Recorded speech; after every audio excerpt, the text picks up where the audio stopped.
Another tool that I can use to take content from one course to another is the restore a course option in As You Learn. And if you're looking for a way to move a course that you have access to into another blank course that you have access to, I would suggest that you check out the import page, because import is a little easier, in my opinion, than restore. But restore is a great option if you haven't taught a course in a couple of semesters, or maybe it's just a course that no longer appears on your As You Learn dashboard. So what I'm going to do now is I'm going to go into the blank course. My sample course here is where I want to pour all the content into.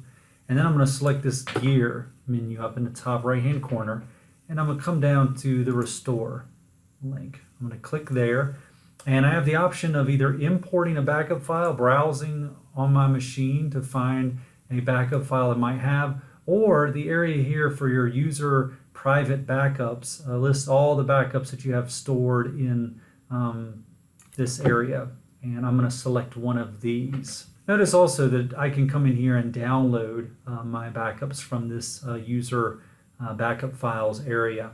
But I'm going to go ahead and select the restore option. This is just confirming what I want to restore. And I'm going to click continue in the bottom right hand corner. And then the two options to pay attention to, one is merge, and merge is protecting any of the existing material and just adding to with the backup file materials.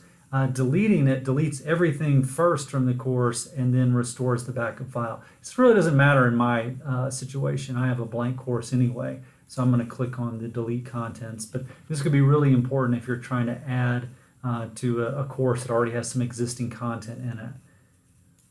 And I'm going to click continue. Notice that again it's kind of going through the content I'll be moving over, and I'm going to scroll down and hit next in the bottom right hand corner. Again, scroll down, click next.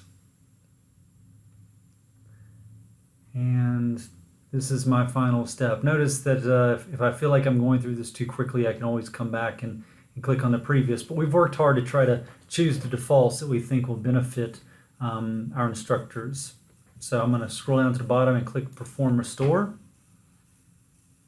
Depending on the size of the course, this could take a few minutes. This was a very small course, so it's not. I'm going to click Continue. And then when I come out here, I have content that I've moved from one course to another.